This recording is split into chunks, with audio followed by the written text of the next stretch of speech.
Voilà! Je suis comme stressé. Ça fait 2 mois qu'on n'a pas fait. Salut tout le monde! Bienvenue sur notre chaîne de sécurité. Aujourd'hui, là, on va vous parler de qu'est-ce que ça prend pour devenir un bon superviseur.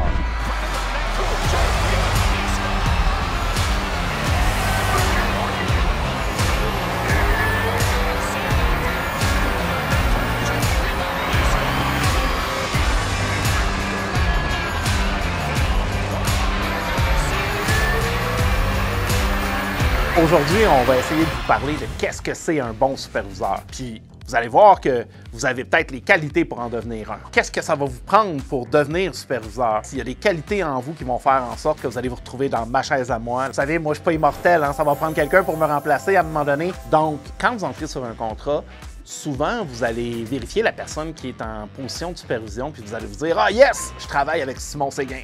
Wow! » Ou « Ah non! Je travaille avec...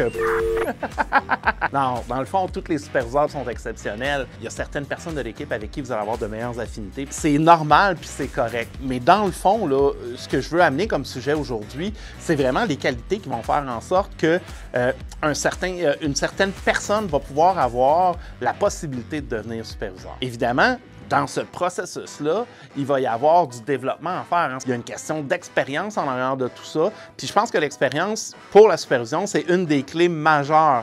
C'est pas dit que vous n'aurez pas la chance de tomber superviseur la première ou la deuxième année de vos contrats. Il y a certains contrats qui vont vous permettre d'acquérir de l'expérience, mais somme toute, les gros contrats, habituellement, on préfère les donner à des gens qui ont une certaine expertise puis plusieurs années d'expérience. Je vous dirais que j'ai commencé à être à l'aise à faire de la supervision à ma 4e, 5e année dans l'équipe avec qui je travaillais. Premièrement, parce qu'il y avait des gens avec beaucoup plus d'expérience que moi sur le terrain, puis je me serais pas vu coacher ces gars-là. Malgré ça, le temps d'apprendre à connaître les confrères, d'apprendre à connaître les capacités de chacun, puis de dire, OK, moi, je suis capable de gérer cette équipe-là, puis de me mettre en avant de cette équipe-là, ça prend un certain temps, ça prend une certaine expertise, puis je pense que c'est une des grandes qualités d'un superviseur, c'est aussi d'être capable d'évaluer l'équipe, d'évaluer les gens avec qui on travaille, puis de mettre les bonnes personnes aux bons endroits. Le premier point, la chose la plus importante pour un superviseur, c'est le leadership. Le leadership, c'est d'être capable de prendre les devants, c'est d'être capable de faire en sorte qu'on est capable de mener les gens puis de mener une équipe à la bonne place. C'est une qualité que certains ont de façon innée. Évidemment, ça peut s'apprendre, ça peut se cultiver le leadership, mais on va souvent le voir ressortir sur certains candidats, sur certaines personnes, parce que c'est quelque chose qu'ils ont eu à la naissance. Ils ont un leadership, ils sont nés comme leaders. Comme ça, tu veux pas jouer à la guerre? T'es rien qu'une coquerelle à poil, Luc Chicoine! Puis un boss de bécasse!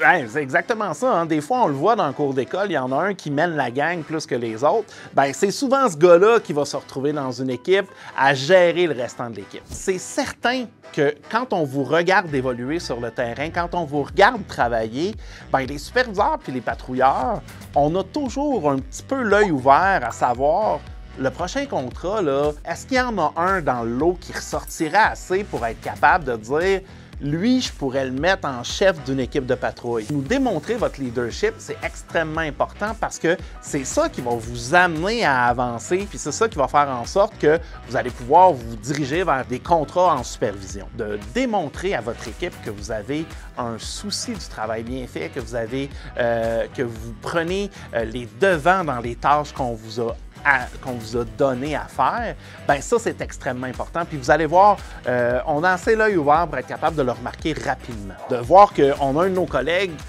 qui aurait besoin d'aide, qui aurait besoin d'un peu de support, puis d'y aller sans que le superviseur vienne vous taper sur l'épaule et de vous dire d'aller aider l'autre personne. Donc, de prendre de l'initiative, c'est du leadership. Hein? De dire, bon, ben, ça avance pas assez vite à la table de feuille numéro 3, ben, je vais aller donner un coup de main à cette table-là pour que ça avance un peu plus vite. C'est sûr que s'il y a un chef d'équipe, ben, avant de vous déplacer, avant de changer votre façon de travailler, levez la main puis dites-lui « Hey, moi, je serais prêt à aller aider un peu plus loin là-bas. Nous, ici, ça va bien de notre côté. Ils ont l'air d'en arracher un peu plus là-bas. Je vais aller les aider. » Donc, c'est d'amener des solutions à des problématiques. Ça, c'est une belle preuve de leadership. Aussi, c'est souvent de pouvoir donner un peu de coaching à ses collègues et de lui donner les trucs qui font en sorte que nous, on est bon dans cette tâche-là. Puis, il ne faut pas être avare de ces trucs, hein, parce que On travaille tous pour le même but, on travaille pour sécuriser un lieu, pour sécuriser un événement. Donc, c'est important que le travail soit bien fait puis soit fait de façon efficace. Sur la même marche que le leadership, bien, je verrais l'organisation. Parce que vous savez, quand vous arrivez dans un événement, le superviseur va être la personne responsable du déploiement de l'équipe sur le terrain. Elle va être responsable aussi de s'assurer que tous les gens qui devraient être là sont là. Elle va s'assurer que les transports ont bien été, que chaque position sont bien couvertes, que le client est au courant qu'on est arrivé à une heure X sur le terrain, de qui est son client, comment la rejoindre, qui sont son équipe, qui va avoir des radios, décider qui est-ce qui va être patrouilleur, qu'est-ce qui va être à des positions statiques. Donc, tout ça, ça demande une très grande organisation. Le superviseur, c'est le pivot de toute l'équipe. Donc, dans son organisation, elle se doit d'avoir appris les positions et les fonctions de chacune des positions. Donc, c'est important que si jamais le client vient poser une question au superviseur, que le superviseur sache où sont les agents et qu'est-ce qu'ils font à chacune des positions. C'est certain que quand vous allez arriver dans un contrat, je ne sais pas moi, d'une conférence où vous allez être 4 agents, 2 à la porte, 2 aux sorties de secours, bien, c'est facile de savoir où est tout le monde. Mais quand on arrive à des contrats de 200, 300 agents, ça prend plusieurs superviseurs et un coordonnateur et plusieurs superviseurs pour être capable de savoir qu'est-ce que tout le monde fait sur tout le site. Quand vous allez prendre un contrat de supervision, évidemment, il faut se préparer avant. Puis ça va être important aussi de parler avec l'équipe du bureau à savoir qu'est-ce que c'est le contrat. C'est clair que pour un superviseur d'expérience qui refait les mêmes contrats année après année, c'est relativement facile parce qu'il y a une idée du contrat vers lequel il s'en va. Puis habituellement, d'une année à l'autre, les changements ne sont pas très grands, donc on se réajuste, puis ça va bien. Mais quand vous y allez pour la première fois, quand c'est un contrat que vous faites pour la première fois, bien, il faut essayer d'y aller avec le plus de confiance possible et donc d'aller chercher le plus d'informations possible à l'avance pour être capable d'avoir une bonne idée du déploiement que vous allez avoir à faire rendu sur les lieux. Le nombre d'agents que vous avez besoin, le nombre de positions. Est-ce qu'il y a des positions qui sont un peu moins névralgiques? Qu'est-ce que je vais pouvoir faire si je pars à -2 ou à -3? Parce qu'on a toute la bonne volonté du monde, mais quand on part pour un contrat à Saint-Glinglin des Trois-Meumeux puis qu'il nous manque 3 agents à l'heure de départ du bureau, bien, ça se peut qu'on soit un petit peu à réinventer notre contrat. Mais évidemment, il faut toujours expliquer au client pourquoi on a un redéploiement, pourquoi on a changé les positions. Il ne faut pas oublier que nous, on est là pour travailler pour une équipe qui est déjà sur place, un client qui a déjà son plan de sécurité en tête. Puis quand on vient le modifier un peu, des fois, ça peut venir faire en sorte de, en anglais, on dirait rough some feather, de brasser les plumes. Il faut satisfaire les besoins du client de la façon la plus efficace possible. Donc, on a dit d'avoir du leadership, on a dit d'avoir de l'organisation, mais c'est aussi être capable de jouer un peu d'improvisation dépendamment du contrat dans lequel vous allez vous retrouver. L'organisation, elle se voit sur ce que vous allez faire, sur ce que vous allez prévoir, mais c'est aussi une organisation administrative un petit peu, parce que vous savez que le fait d'être superviseur, c'est aussi vous qui allez ramener les feuilles de temps, qui est-ce qui est arrivé en retard, qui est-ce qui était à l'heure, est-ce qu'il était à sa position à l'heure, est-ce qu'il a pris 2h30 de pause. Tu sais, tous ces petits détails-là qui vont faire en sorte que le bureau va être, capable de payer les agents de la bonne façon. Puis ensuite de ça, si jamais il y a de l'ajustement à faire avec certains agents parce qu'ils sont arrivés en retard ou parce que ça fait plusieurs fois que vous êtes obligé de les recadrer à cause du fait qu'ils ne sont pas à leur position ou qu'ils n'écoutent pas les directives puis qu'ils ne suivent pas les directives, bien, c'est important que le bureau soit mis au courant. Mais la partie qui est quand même extrêmement importante de la supervision, c'est de faire un rapport qui fait du sens à la fin pour être capable de décrire ce qui s'est passé pendant votre événement, puis de faire en sorte que si jamais un client a des questions, le bureau ne soit pas pris avec rien pour lui répondre.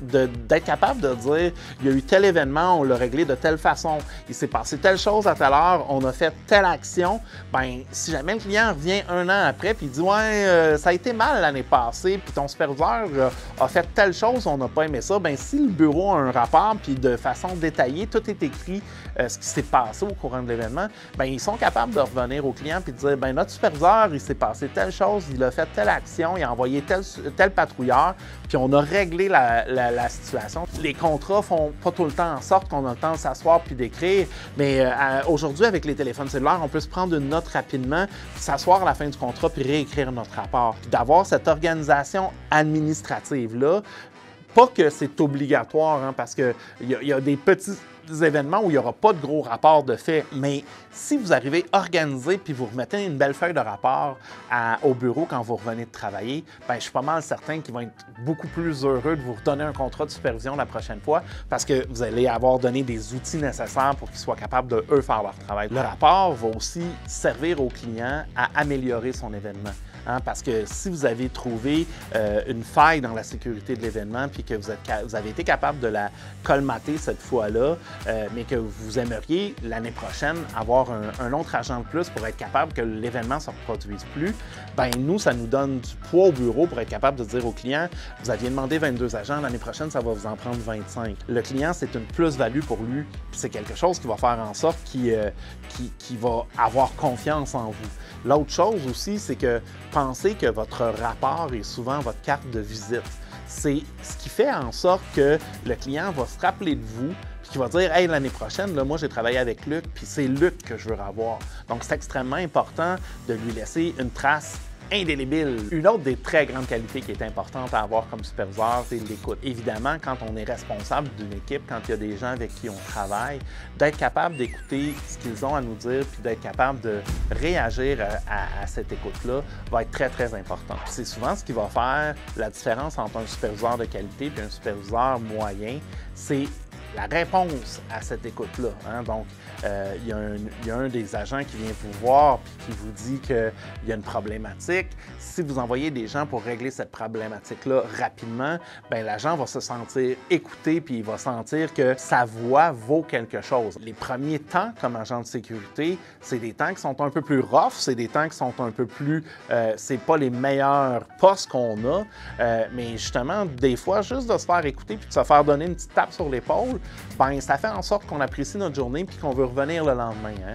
Donc, nos agents sont extrêmement importants pour nous parce que nos agents, c'est la matière première qu'on a pour faire notre travail, c'est les gens qui sont sur le terrain. Donc, avoir de l'écoute avec nos gens puis être capable justement de répondre à leurs besoins, c'est extrêmement important. Bien, je viens de le dire, ça nous amène aussi à l'encouragement. Hein? Vous savez que c'est un travail qui est quand même relativement ingrat, la sécurité. On est les gens qui les empêchent de faire les petites niaiseries qu'ils auraient le goût de faire. On est les party poopers. Ben, c'est normal qu'on se fasse souvent dire « Ah, t'es juste un poche, tu joues les gros bras. » Oui, des fois, là, à longueur de journée, de se faire dire qu'on est le tannant puis qu'on est celui qui empêche de tourner en rond, souvent, ça va nous démoraliser. Puis quand l'équipe de supervision ou que l'équipe de patrouille passe à côté de nous puis nous disent lâche pas, tu fais une super bonne job, on t'a donné des directives claires, tu as suivi ces directives-là à la lettre, bien souvent, ça va faire la journée des agents, puis ils vont être de bonne humeur, puis ils vont continuer à donner le rendement qu'ils ont besoin de donner. D'écouter nos agents, puis d'être capable de les féliciter, c'est quelque chose d'extrêmement important.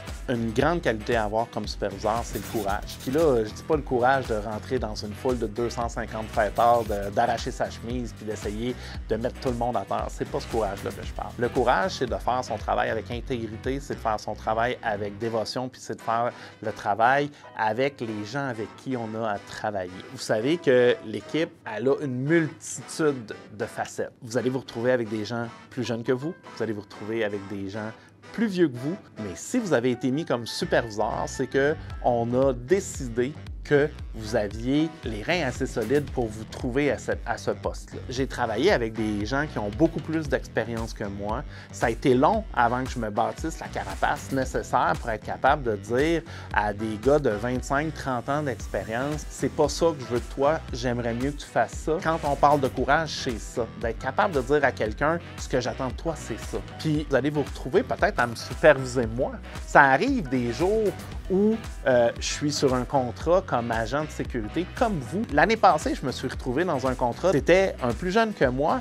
Il m'a dit « Simon, qu'est-ce que je fais? Qu'est-ce que je fais? » Je dis « C'est toi le superviseur. Moi, tu me dis ce que j'ai à faire, puis je vais le faire. C'est ça notre job. » Il va falloir que vous travailliez pour avoir le courage d'être capable de gérer cette équipe-là, de se retrouver avec 5 gars plus vieux que vous, là, vous allez voir que ça peut rider un petit peu, puis vous allez peut-être vous faire challenger en tant que superviseur. Donc, c'est extrêmement important de mettre son pied à terre puis d'avoir le courage de dire aux gens C'est ça qu'il faut. Ce n'est jamais facile la première fois qu'on se retrouve dans la chaise du superviseur. Mais notre premier contrat, c'est ce qui va faire de nous le superviseur qu'on va devenir. C'est là qu'on va avoir pour la première fois à gérer des agents. C'est là qu'on va avoir la première fois à gérer un client. C'est les premières fois, nos premiers balbutiements à gérer des problématiques qu'on n'a jamais eu à gérer avant. Est-ce que tout le monde peut devenir superviseur? Je crois qu'on peut avoir le potentiel de le devenir, mais ça ne sera pas donné à tout le monde de le faire. Il y a aussi plusieurs agents qui n'auront jamais envie de se retrouver en position d'autorité puis de devenir superviseur. Il y a des agents qui, eux, aiment avoir des positions avec des directives claires et des consignes claires. Et une fois qu'ils ont ça, ils se développent là-dedans de façon extraordinaire et on a beaucoup de plaisir à travailler avec eux. Il y a des gens qui sont... C'est pas tout le monde qui est prêt à lever la main pour devenir superviseur, puis on le comprend, ça. Vous savez, comme Oncle Ben le dit... Ne l'oublie pas, un grand pouvoir implique de grandes responsabilités. Une des qualités qui est très importante aussi chez le superviseur, d'être capable de montrer la confiance en soi qu'on peut avoir. Parce que, évidemment, pour les agents, ça va leur montrer que vous savez ce que vous êtes en train de faire, puis vous savez où vous en allez. C'est clair que les premiers contrats que vous allez faire en supervision, ça va peut-être être un peu chambranlant. Mais cette confiance-là, là, elle vient avec le temps. J'ai travaillé avec des personnes extraordinaires qui m'ont amené où est-ce que je suis rendu. Puis je pense que dans votre développement comme agent, il va falloir que vous trouviez justement des gens qui vont faire en sorte que vous allez justement augmenter votre confiance, vous allez travailler votre personnalité pour devenir un superviseur de qualité. Je suis le gars qui parle fort, je suis le gars qui est très possessif de ses contrats. Quelqu'un qui va être à 30 mètres de moi, là, puis qui va faire de quoi de tout croche, là. Hey! Regardez, ils viennent de se retourner. Oui, c'est moi qui ai le meilleur hey. Donc, c'est extrêmement important, la confiance que vous allez avoir en vous. C'est extrêmement important aussi de penser à votre client, hein, parce que la confiance que vous allez laisser transparaître face à votre client va le calmer, puis elle va faire en sorte qu'il va avoir une confiance en votre équipe au complet. Hein. Donc, c'est extrêmement important en tant que superviseur de dire « OK, je suis confiant, je sais où je m'en vais, je sais qu'est-ce que je fais, ça va bien aller. » Puis il faut le montrer à notre client qu'on sait ce qu'on fait. Il faut le montrer au client que c'est pas notre premier contrat, qu'on sait où est-ce qu'on s'en va. C'est certain que si c'est votre premier contrat, ça va être un petit peu compliqué, mais c'est là que vous allez la builder, votre confiance, c'est là que vous allez la faire grandir au niveau que vous allez avoir de besoin pour être capable de faire un travail extraordinaire. Il y a un terme qui dit « fake it until you believe it hein? ». Donc, on fait semblant qu'on a la confiance jusqu'à temps qu'on le croit. Une autre des très grandes qualités du superviseur, c'est l'improvisation. Il faut être capable, il faut avoir des capacités d'adaptation et d'ajustement extrêmes. On ne sait jamais quand il va se mettre à pleuvoir. On ne sait jamais quand il va faire extrêmement chaud. On ne sait jamais quand les gens vont se mettre à tomber un peu partout parce qu'ils ont des coups de chaleur. Il pourrait y avoir un tireur actif qui se retrouve sur notre terrain. L'improvisation, c'est peut-être pas le bon terme, c'est l'adaptation que je dirais. Être capable de s'adapter à toutes les situations puis de les rendre gérables. Cette gestion d'événements, ça va venir avec les années. Vous allez avoir une plus grande capacité d'adaptation. Plus vous allez faire d'événements, plus vous allez avoir vécu des situations X, Y, Z, plus vous allez avoir une grande capacité de gestion et d'improvisation, plus vous allez avoir de grande qualité en tant que superviseur. Et peut-être que d'ici 10, 15, 20 ans, vous allez être le superviseur que vous avez aimé travailler avec. Le dernier point que je vais vous amener, puis ça fait quand même beaucoup, hein, donc ça vous donne déjà beaucoup de travail avant d'être capable de prendre votre premier poste de supervision. Le dernier point que je vais amener, c'est la communication. Être capable de parler, à vos agents. Hein? La communication que vous allez avoir avec eux, on l'a dit, hein, pour qu'un agent fasse un bon travail, il faut qu'il ait confiance en vous, il faut qu'il soit capable de comprendre les directives que vous lui donnez, il faut qu'il soit capable de savoir qu'est-ce qu'il s'en va faire. Donc, ça va être votre communication, ça va être les choses que vous allez dire, ça va être votre façon de lui communiquer qui vont faire en sorte qu'il va faire un travail extraordinaire. Deuxièmement, la communication avec votre équipe en général, puis là, je veux dire les patrouilleurs, la communication avec les gens sur le terrain, la communication avec le CO. Hein. Souvent, là, quand on va être dans des gros événements, il va y avoir un centre opérationnel, puis on va souvent avoir à parler à ces gens-là parce que c'est eux qui vont nous appeler pour donner les calls, puis c'est nous qui allons dispatcher les bonnes équipes partout. Donc, avoir un ton franc, avoir un ton clair sur les ondes radio, être capable de communiquer puis de donner des directives claires, être calme être posé dans ses communications, ne pas crier, même si on est dans des situations qui sont un peu plus enflammées, endiablées, de rester avec une posture calme quand on parle, parce que plus vous allez être calme en parlant sur les ondes, mieux vous allez être compris. Ensuite de ça, être capable de communiquer avec votre client. Puis communiquer avec le client, là, ça, c'est quelque chose qui s'apprend. Hein? La politesse, le respect, qu'on a le contrôle de notre événement, bien ça va faire en sorte d'apaiser notre client puis de faire en sorte qu'il va avoir de belles attentes envers nous. Ça a été vraiment complexe comme segment. C'est venu me chercher un peu en dedans parce que c'est ma job depuis plusieurs années. Il y a des contrats où je suis excellent, il y a des contrats où j'ai encore à travailler. C'est une job qui évolue, c'est de l'adaptation. Toujours, mais je vous dis, c'est vraiment une job tripante. C'est des événements qui font en sorte d'allumer des flammes qui vont nous garder en sécurité pour le restant de nos jours. J'étais très content de vous avoir avec nous. Continuez de vous abonner, continuez de venir nous voir. On a vraiment beaucoup de plaisir à faire ça, puis on espère vous voir bientôt sur le terrain. Lâchez pas la gang.